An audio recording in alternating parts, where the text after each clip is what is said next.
저는 오늘 뻔뻔하게 새살림을 차린 전 남편의 직장에 월급 압류 통지서를 보냈습니다. 아무리 그래도 애 아빠 밥줄을 이렇게 쥐고 흔드는 게 과연 옳은 일일까? 아니요. 그런 생각은 딱 0.3초였습니다. 우리 아이가 40도 고열로 응급실 침대에서 생사를 오갈 때 그 인간은 제 전화를 28번 무시했습니다. 오늘 이 이야기는 절대 용서받을 수 없는 한 남자와 그 남자한테 10년을 당하고도 조용히 살아남은 한 여자의 이야기입니다. 끝까지 들어주세요. 저는 32살에 결혼했습니다. 늦은 나이였죠. 주변에서 다들 말했어요. 이제 때가 됐잖아. 그 남자 괜찮아 보이던데. 그 남자, 첫인상은 나쁘지 않았습니다. 말은 번지르르 했고, 표정은 늘 여유로웠고, 식당에서 종업원한테는 친절했거든요. 지금 생각해보면 그 친절은 전부 남이 보는 앞에서만 나오는 거였어요. 저는 그걸 몰랐습니다. 결혼식 날, 저는 흰 드레스를 입고 서 있었어요. 식장 가득한 하객들, 박수 소리, 그 남자는 웃으며 손을 잡았습니다. 이 사람이랑 평생을 사는 거구나. 이제 우리 가정이 생기는 거구나. 잘 살아봐야지. 그런데 신혼여행 첫날 밤부터 달랐습니다. 체크인을 하는데 방 배정이 마음에 안 든다며 프런트 직원한테 소리를 질렀거든요. 저는 그 자리에 굳어버렸습니다. 아까 그 여유 있던 남자는 어디로 간 건지 결혼 생활 첫 한 달은 그나마 참을 만했습니다. 그런데 2달이 지나고 석 달이 지나고 그 남자의 진짜 얼굴이 조금씩 나오기 시작했어요. 치약을 중간부터 짰다고 왜 이렇게 허투루 쓰냐며 한 소리. 반찬이 짜다고 싱겁다고 이건 자기 어머니 손맛이 아니라고 설거지 물 온도가 마음에 안 든다고 처음엔 그냥 넘겼어요. 남자들이 원래 좀 예민하기도 하지. 내가 좀 더 맞춰주면 되겠지. 그게 함정이었습니다. 맞춰줄수록 기준은 더 높아졌어요. 치약 짜는 방식을 고쳤더니 이번엔 수건 접는 방향이 문제였고 수건 접는 방향을 배웠더니 이번엔 제가 웃는 방식이 가볍다고 당신은 원래 생각이 없어. 그러니까 그것도 제대로 못하는 거야. 내가 이렇게 얘기해줘도 모르면 어떡하냐. 처음엔 반박도 했습니다. 그게 왜 잘못이에요? 그랬더니 봐봐, 또 저렇게 나온다. 남들한테 물어봐. 당신이 이상한 거야. 어느 순간부터 제가 정말 이상한 건가 싶었어요. 거울을 보면서 생각했습니다. 내가 원래 이렇게 모자란 사람이었나? 그게 바로 가스라이팅이 완성되는 순간이더라고요. 결혼 2년 차에 아이가 생겼습니다. 저는 기뻤어요. 아이가 생기면 달라지겠지. 아빠가 되면 사람이 바뀌겠지. 달라졌습니다. 더 나빠지는 방향으로요. 아이가 울면 왜 애를 저렇게 키우냐며 저한테 화살이 돌아왔고 밤새 아이를 달래고 새벽에 겨우 잠들면 당신은 맨날 피곤하다는 핑계만 댄다며 잠조차 편히 잘 수 없었습니다. 어느 날이었어요. 제가 또 한 소리를 듣고 부엌 싱크대 앞에서 눈물을 흘리고 있었는데 뒤에서 작은 손이 제 다리를 잡는 거예요. 5살짜리 아이였습니다. 엄마, 왜 울어? 저는 억지로 웃으며 말했어요. 아냐, 엄마 눈에 뭐 들어간 거야. 그랬더니 그 아이가 한참 저를 바라보다가 엄마, 나 때문이야? 그 순간 제 안에서 뭔가가 와르르 무너졌습니다. 이 아이는 5살인데 벌써 자기 때문에 엄마가 우는 거냐고 죄책감을 느끼고 있었던 겁니다. 저는 그날 처음으로 진지하게 생각했습니다. 이 집에서 계속 살아야 하나? 하지만 현실은 냉혹했어요. 돈이 없었습니다. 결혼하고 나서 살림에 전념하느라 제 이름으로 된 통장엔 몇십만 원밖에 없었고, 친정은 형편이 넉넉하지 않았고, 혼자 아이 데리고 나가면 어떻게 먹고 살지? 그 두려움이 저를 몇 년 더 그 집에 붙잡아뒀습니다.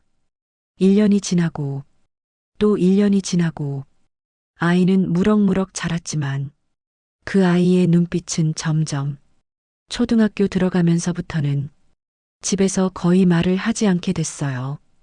밥 먹을 때 아빠 눈치를 보며 재미있는 일이 생겨도 아빠가 있으면 웃지 않는 아이. 그게 결정적이었습니다. 초등학교 2학년이 된 아이가 학교 상담 선생님한테 이렇게 말했다고 해요. 저는 커서 우리 아빠 같은 사람이랑 절대 결혼하지 않을 거예요. 8살짜리 아이가 벌써 그런 말을 선생님한테 전화를 받은 날, 저는 화장실에 들어가서 1시간을 울었습니다. 그리고 나와서 결심했습니다. 나간다. 이혼을 결심하고 나서도 실행까지는 또 6개월이 걸렸습니다. 그 6개월 동안 저는 조용히 준비했어요. 먼저 가족 통장에서 제 몫을 조금씩 빼두었습니다. 그 인간이 모르게 아이 학원비 영수증이라고 하거나 장 볼 때 조금씩 더 뽑거나 매달 몇만 원씩 이혼 얘기를 꺼냈을 때 그 인간의 반응은 예상대로였습니다. 미쳤어? 당신이 뭘 믿고 아이 데리고 어디 가서 살 것 같아? 내가 절대 못 나가게 할 거야. 저는 그 말을 듣고 오히려 더 차갑게 마음을 굳혔습니다. 법원에 이혼 조정 신청서를 접수했습니다. 그리고 어느 토요일 그 인간이 골프 치러 나간 사이 저는 아이와 함께 캐리어 2개와 비닐봉지 몇 개에 짐을 담아 나왔습니다.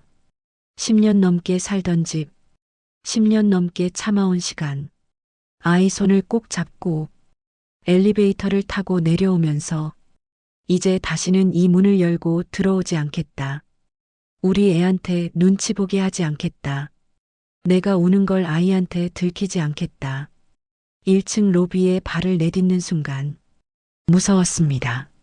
솔직히 굉장히 무서웠어요. 하지만 오른쪽에서 제 손을 꼭 잡은 아이가 저를 보며 이렇게 말했습니다. 엄마, 우리 이제 어디가?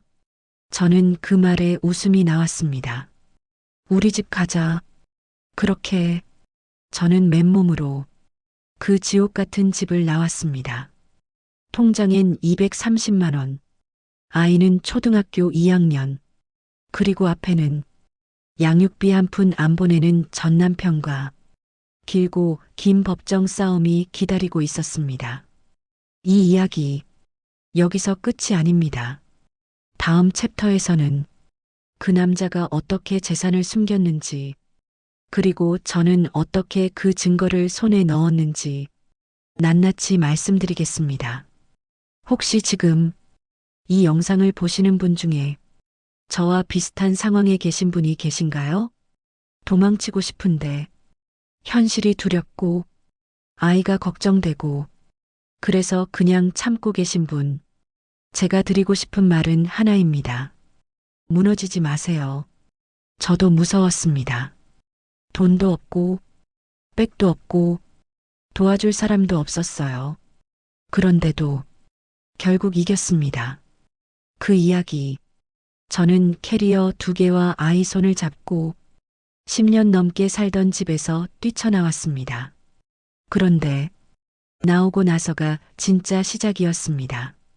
돈도 없고 백도 없고 그 남자는 양육비를 단 한 푼도 보내지 않았고, 그러던 어느 날 저는 시장에서 그 인간을 목격했습니다. 번쩍이는 외제차, 옆에는 한참 어린 여자.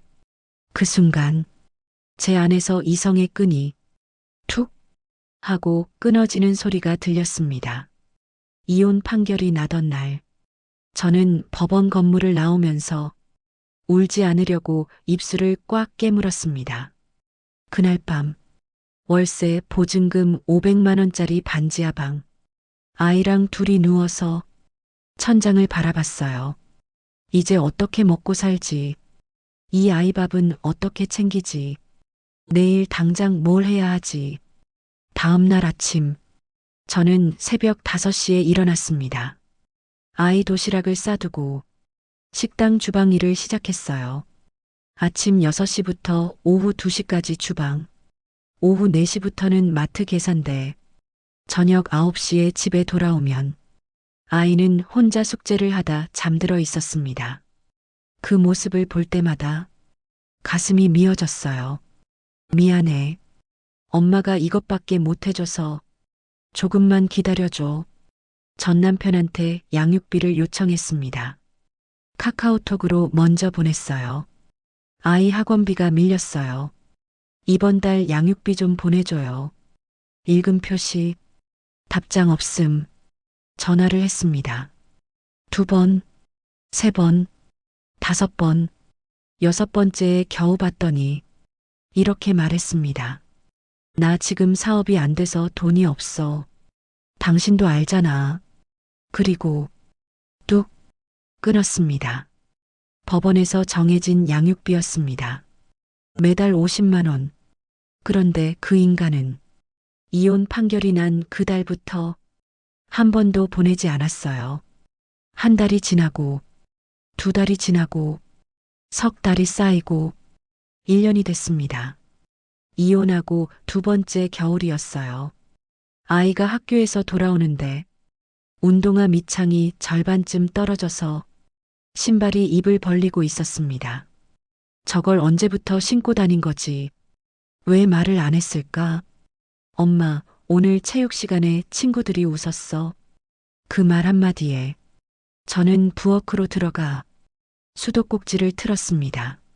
물소리에 울음소리가 묻히도록 한참을 울었어요. 그날 밤 저는 이불 속에서 다짐했습니다. 이대로 당하고만 살지 않는다. 반드시 받아낸다. 내 아이 눈물값, 주방일 마트 계산대에 더해 주말엔 건물 청소일까지 추가했습니다. 허리가 끊어질 것 같았지만 이를 악물었어요. 그렇게 2달을 모아서 새 운동화를 사줬습니다. 아이가 신어보더니 엄마, 이거 진짜 좋다 하고 뛰어다니는 걸 보면서 저는 또 울었습니다. 이번엔 좋아서 이혼하고 3년이 지났을 때였습니다. 토요일 오전 동네 시장에서 장을 보고 있었어요. 파 한 단, 두부 한 모. 최대한 아끼면서 담고 있었는데 저 앞쪽에서 낯익은 뒷모습이 보였습니다. 저게 정말 그 인간 맞나?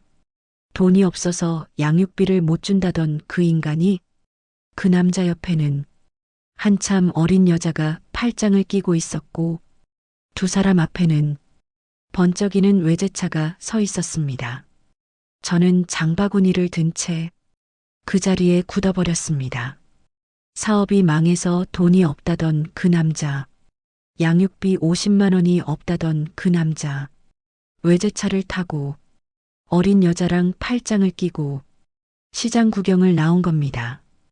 그 순간 제 손에 들려있던 파 한 단이 얼마짜린지 아세요? 1,200원이었습니다. 우리 아이 운동화 밑창이 떨어지는 동안 그 인간은 저는 그냥 집으로 돌아왔습니다. 그리고 조용히 컴퓨터를 켰습니다. SNS를 뒤지기 시작했어요. 그 남자 이름, 그 여자 이름, 사진 배경. 얼마 지나지 않아 그 남자의 SNS에서 제주도 여행 사진이 나왔습니다. 비즈니스석 항공권 인증샷. 그 여자 SNS에는 명품 가방 언박싱 사진. 오빠가 사줬다. 골프장 회원권 자랑. 해외 호텔 룸서비스. 고급 레스토랑 저녁. 우리 아이 운동화 밑창이 떨어지는 동안 그 인간은 명품 가방을 사주고 해외여행을 다녔던 겁니다. 저는 그날 마지막으로 결심했습니다. 더 이상 참지 않겠다고. 다음 날 아침, 저는 인터넷을 뒤졌습니다. 양육비 안 줄 때 어떻게 하나? 밀린 양육비 소송 방법, 법률구조공단 신청 방법, 대한법률구조공단, 소득 기준이 되면 무료로 변호사를 선임해 줍니다. 저처럼 혼자 아이를 키우는 분들 꼭 알아두세요. 서류를 준비했습니다. 이혼 판결문, 양육비 지급 명령서, 미지급 기록, 통화 내역, 카카오톡 캡처, 공단 상담사 선생님이 말했습니다. 이 정도면 충분합니다. 진행 가능해요. 저는 그 말을 듣고 상담실에서 나오자마자 복도에서 울었습니다. 누군가 내 편이 생긴 것 같아서 밀린 양육비 전액 청구 소송, 총 3년치 1,800만 원.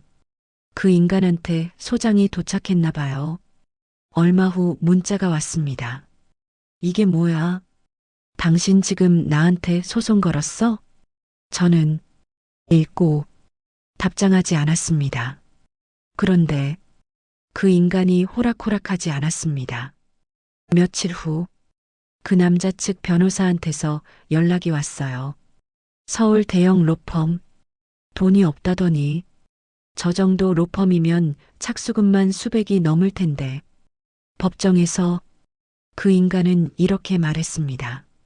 현재 사업이 폐업 상태이며 수입이 전혀 없습니다. 양육비를 낼 능력이 없습니다. 눈까지 찔끔거리면서 저는 판사님 앞에서 주먹을 쥐었습니다. 비즈니스석 타고 해외 나가던 인간이, 명품 가방 사주던 인간이 수입이 없다고?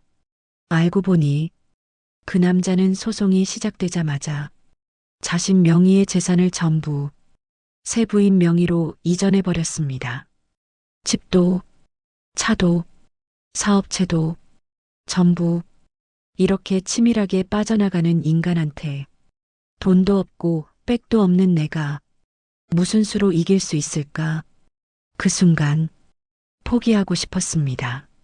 솔직히 이 싸움 내가 이길 수 있는 싸움이 맞나? 그런데 집에 돌아와서 아이 얼굴을 봤습니다. 숙제하다 잠든 아이, 밑창 새로 붙인 운동화가 현관에 가지런히 놓여 있었어요. 저는 엄마였습니다. 포기할 수가 없었어요. 그날 밤부터 저는 다시 컴퓨터 앞에 앉았습니다. 그 남자의 지난 행적을 이잡듯이 뒤지기 시작했습니다. SNS 사진 배경, 골프장 회원권, 사업체 공개 정보, 등기부 등본, 그리고 며칠 밤을 새운 끝에 저는 결정적인 무언가를 발견했습니다. 소송을 걸었습니다. 밀린 양육비 10년치 전부 청구했습니다. 그랬더니 그 인간이 대형 로펌 변호사를 선임했습니다. 재산을 전부 새 부인 명의로 돌렸습니다. 법정에서는 저 진짜 돈 없습니다. 하며 눈물을 흘렸습니다. 오늘은 그 뻔뻔한 연기의 민낯을 제가 어떻게 벗겨냈는지 말씀드리겠습니다. 마지막에 말씀드렸죠. 대한법률구조공단. 그곳에서 무료 상담을 받은 뒤 저는 소송을 결심했습니다. 솔직히 무서웠습니다. 법원이라는 곳 평생 한 번도 가본 적 없었거든요. 처음 법원 문을 밀고 들어갔을 때 복잡한 게시판, 두꺼운 서류들, 정장 차림의 사람들, 나 같은 사람이 여기 와도 되는 건가? 이런 데서 싸우면 내가 이길 수 있을까? 그런데 저는 생각했습니다. 내가 유리한 게 딱 하나 있다. 나는 잃을 게 없다는 것. 밀린 양육비 청구 소장을 접수했습니다. 이혼 이후 10년, 한 달도 빠짐없이 계산했습니다. 이자까지 포함하면 금액이 꽤 됐습니다. 전 남편한테 소장이 전달됐을 겁니다. 며칠 뒤 모르는 번호로 전화가 왔어요. 저 법무법인 담당 변호사입니다. 대형 로펌이었습니다. TV에서 이름 들어본 곳이었어요. 저 인간이 저런 변호사를 선임했다고? 그럼 저는 법률구조공단에서 지원받은 국선 변호인. 그 인간은 수임료 수천만 원짜리 대형 로펌. 다윗과 골리앗. 딱 그 구도였습니다. 상대 변호사가 첫 번째로 꺼낸 카드는 재산 없음 주장이었습니다. 제출된 서류를 보니 그 인간 명의로 된 재산 거의 없었습니다. 차도 없고 부동산도 없고 통장 잔고도 텅텅. 웃기고 있네. 골프장 회원권은 어디 갔고 외제차는 어디 갔어. 나중에 알게 됐는데 그 인간이 소송 걸리기 직전 딱 그 타이밍에 모든 재산 명의를 바꿔버린 겁니다. 아파트는 새 부인 명의, 차도 새 부인 명의, 회사 지분도 천한 명의로 1차 변론 기일, 법정에 들어선 그 인간. 양복 차림이었지만 일부러 낡은 걸 입고 나왔더라고요. 연기하는 거 다 보여.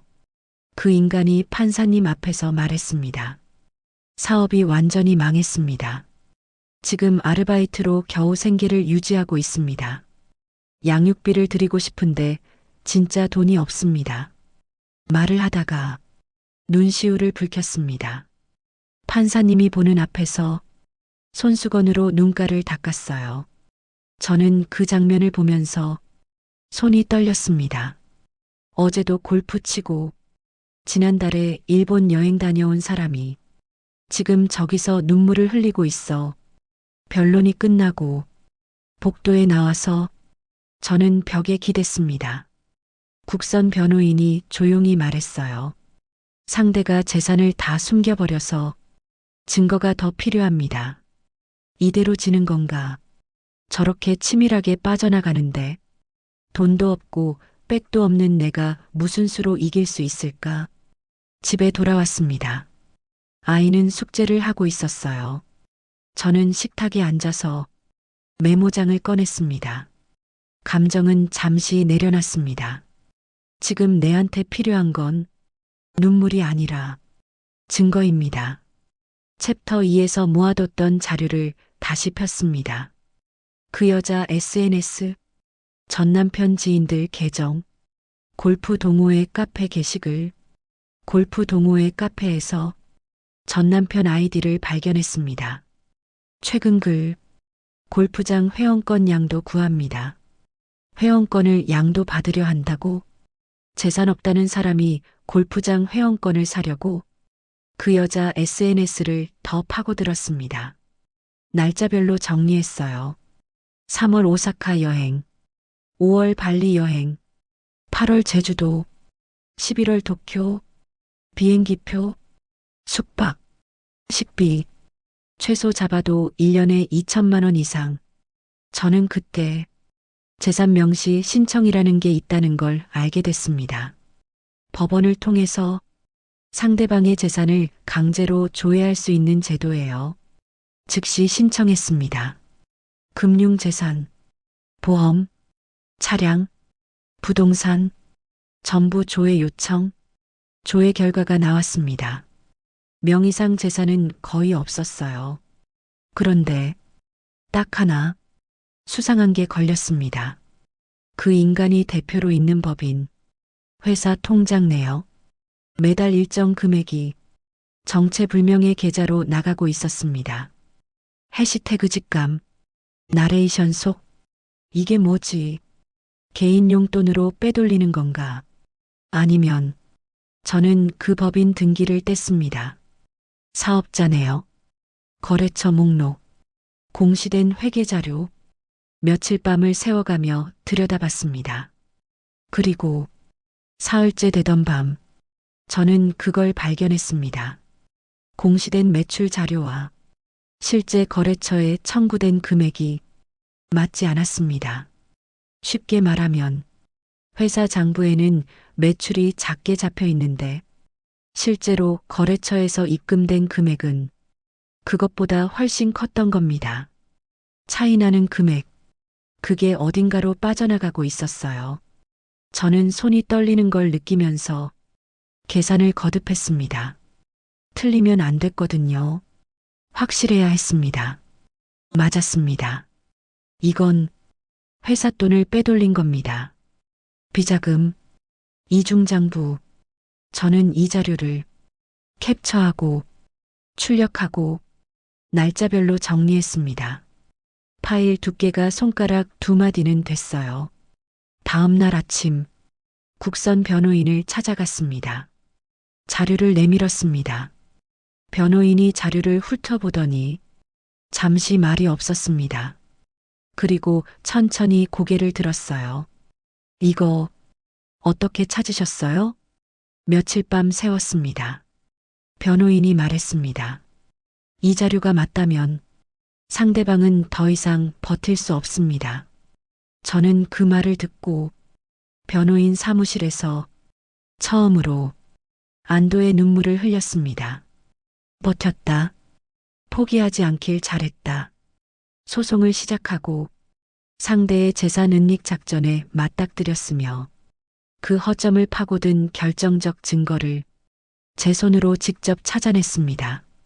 이 증거가 법정에서 터지는 순간 그 인간 얼굴이 하얗게 질리는 장면, 판사님의 선고, 그리고 제 발 앞에 무릎 꿇은 그 인간의 모습까지 전부 말씀드리겠습니다. 지금 이 영상을 보시는 분 중에 상대방이 재산을 숨겼다고 의심되는 분, 법원을 두드리기 무섭고 막막한 분, 기억해 주세요. 재산 명시 신청, 금융거래 조회, 법인 등기 열람. 이 세 가지는 누구나 할 수 있습니다. 돈이 없어도 됩니다. 방법이 있습니다. 2차 변론 기일, 법정에 들어갔습니다. 방청석에는 아무도 없었습니다. 판사님, 서기, 상대 변호사, 그리고 전 남편. 그게 전부였어요. 전 남편은 저를 보더니 피식 웃었습니다. 저 표정, 아직도 자기가 이길 거라고 생각하는구나. 변론이 시작됐습니다. 우리 측 변호인이 두툼한 서류 뭉치를 제출했습니다. 법인 장부 대조 자료, 실제 입금 내역과 공시 매출의 차이, 정체불명의 계좌로 빠져나간 비자금 흐름, 그리고 새 부인 명의로 이전된 재산 목록, 소송 직전, 딱 그 타이밍에 명의가 바뀐 기록까지. 그 순간 전 남편의 표정이 굳었습니다. 피식 웃던 입꼬리가 천천히 내려갔어요. 상대 변호사도 서류를 받아들고 잠시 말이 없었습니다. 뭔가 빠르게 넘겨보더니 의뢰인 쪽을 한번 쳐다봤어요. 판사님이 서류를 검토하셨습니다. 1장, 2장, 3장. 법정이 조용했습니다. 저는 숨을 참았어요. 판사님이 안경 너머로 전 남편을 바라보며 말씀하셨습니다. 피고 측, 이 자료에 대해 반박할 내용 있습니까? 전 남편은 아무 말도 하지 못했습니다. 상대 변호사가 잠시 시간을 달라고 했습니다. 의뢰인과 짧게 귓속말을 나눴어요. 저는 그 모습을 바라봤습니다. 전 남편의 목덜미가 빨개지는 게 보였어요. 변호사가 말했습니다. 해당 자료에 대해서는 추가 검토가 필요하며 판사님이 말씀을 끊으셨습니다. 자료 자체의 진위에 대해 다투실 겁니까? 또 침묵. 다투지 않겠습니다. 그 네 글자, 다투지 않겠습니다. 그 말이 떨어지는 순간 저는 의자 밑에서 두 손을 꼭 쥐었습니다. 치약 짜는 방식으로 소리 듣던 날, 응급실에서 전화 28번 무시당하던 날, 아이 신발 밑창이 떨어진 날, 시장에서 그 인간이 외제차 타는 걸 본 날, 밤새 울면서 증거 파일 만들던 날, 그 모든 날들이 한꺼번에 스쳐 지나갔습니다. 판사님이 말씀하셨습니다. 선고 기일을 지정하겠습니다. 선고 기일. 또 법정에 들어갔습니다. 이번엔 전 남편 옆에 새 부인도 나와 있었습니다. 명품 가방을 들고 짧은 머리에 도도한 표정이었어요. 저를 한번 훑어보더니 시선을 돌렸습니다. 곧 알게 될 거야. 오늘이 어떤 날인지. 판사님이 주문을 읽기 시작했습니다. 피고는 원고에게 미지급 양육비 전액을 지급하라. 전 남편이 고개를 숙였습니다. 정신적 고통에 대한 손해배상으로 추가 금액을 지급하라. 새 부인의 표정이 굳었습니다. 법인 자금 횡령과 관련하여 관련 기관에 수사 의뢰를 통보한다. 전 남편이 그제야 눈을 감았습니다. 법정이 고요했습니다. 저는 아무 표정도 짓지 않았습니다. 울지도 않았어요. 그냥 앞을 바라봤습니다. 됐다. 그 한마디만 속으로 되뇌었습니다. 됐다.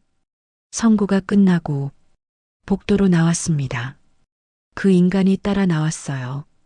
변호사도 없이 혼자 저한테 다가오더니 나 좀 살려줘.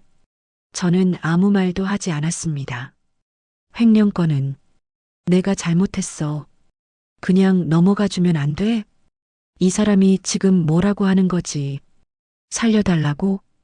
우리 아이가 신발 밑창 떨어진 거 테이프로 붙여 신을 때 내가 새벽에 식당 설거지하던 그 시간에 이 사람은 일본 여행 가고 골프 치고 있었는데 저는 딱 한마디만 했습니다. 그건 당신이 뿌린 씨앗의 정당한 대가예요. 그리고 돌아섰습니다. 뒤에서 그 인간이 뭔가 더 말하는 소리가 들렸지만 저는 듣지 않았습니다. 법원 문을 열고 바깥 햇살 속으로 걸어 나왔어요. 봄이었습니다. 바람이 불었고 하늘이 파랬어요. 우리 아이한테 이제 번듯한 운동화를 사줄 수 있겠구나. 그 뒤 전 남편은 횡령죄로 경찰 조사를 받았습니다. 회사는 결국 문을 닫았어요. 새 부인은 소송 결과를 알고 나서 얼마 지나지 않아 전 남편 곁을 떠났다고 들었습니다. 저는요, 그 돈으로 제일 먼저 뭘 했는지 아세요? 아이 데리고 신발 가게 갔습니다. 내가 갖고 싶은 거 아무거나 골라. 그 아이가 한참 고르더니 딱 하나를 집어들었어요. 좀 비싼 운동화였습니다. 이거 비싼 거 아니야?